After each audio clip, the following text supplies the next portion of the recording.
Okay. All right.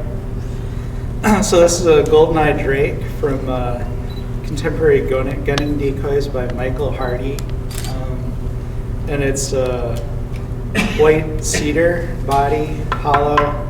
Actually, it's about half epoxy and sawdust and half white cedar. So it used to be half knot, half white cedar, but then I drilled out all the knots and filled them in. And then the paint is Rust-Oleum oil enamel. This is supposed to be flat black, and this is supposed to be flat white, but they're both really shiny, so I really regret using that as a paint. But strangely enough, when you mix them to make gray, like what's on the tail of this, then it becomes a matte paint, you know. Explain that with all your science. Anyway. So you didn't seal that with anything? That was just the way it came out? Actually, underneath all the paint, there's a polyurethane sealer, and then I put some texturing paste on, but it still turned out shiny, so I don't know. It's the polyurethane that did it.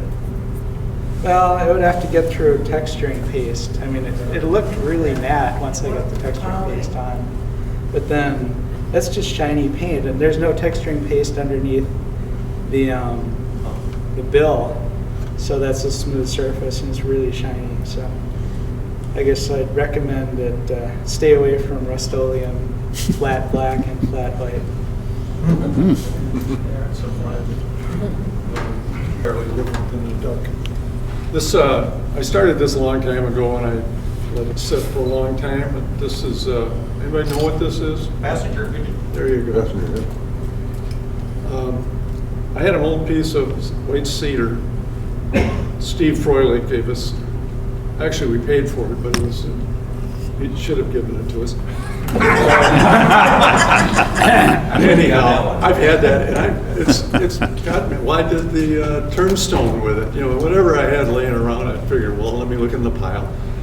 And this, I had to almost figure what I could make out of this because half of it was rotted wood, bad spots. So I had to, for some reason, I was thinking it almost looks like a long bird, could be like a pigeon, and then I got being a birder and reading about birds all the time. Why not a passenger pigeon? For one thing, nobody can tell me if it's right or wrong, because yeah, now it's kind of fun just doing research, going into Google and looking up photos, and a lot of old photos, and of course taxidermy wasn't very good back then. Yeah. And there's quite a variety, but this is basically, this is a male. They were different versions of this color, but some of it was quite like a robin, a deep red color. Another was very soft, rosy color, if you ever saw the exhibit that Jaques did over in the Bell Museum before somebody broke in and stole them. It was a very soft looking bird. But anyhow, so I started doing this and working on it. The wood was in bad shape, so I literally just kind of figured, well, I'll just make this wing over here because it'll hide that. But it all seemed to kind of work out. But in the process, one day I turned around and I had no bill left on the bird. Fortunately, I picked it up, raced over it, grabbed it, and there's no harm, no foul. It went right back on and super glued it. Anyhow, bring me up to the present. I decided I'm going to get this thing done so I can bring something in. So I started just doing the painting on it. I was just finishing up, and I had a hold of this bird the other day, and I was doing something, and it's tapered. Zinged straight into the floor. So, Go again. yeah, this wasn't going to be a super glue. They don't make super glue. It was just mush. So I took out my coping saw and I just sawed it right straight off. And it's nice if you have tools, you know, and you kind of have an idea what you're doing. You know, notice I've been doing shorebirds now, so I've been inserting bills. After I got done cursing and swearing, then I kind of thought, wait a minute, I can do this. So I got out my drill and a 5/16 to match the dowel, and I had to find what I thought was the exact center spot. I took a smaller drill. Just don't take that 5/16 or you'll just speed it to death. To make a long story short, And to be honest, I didn't like the first bill much anyway.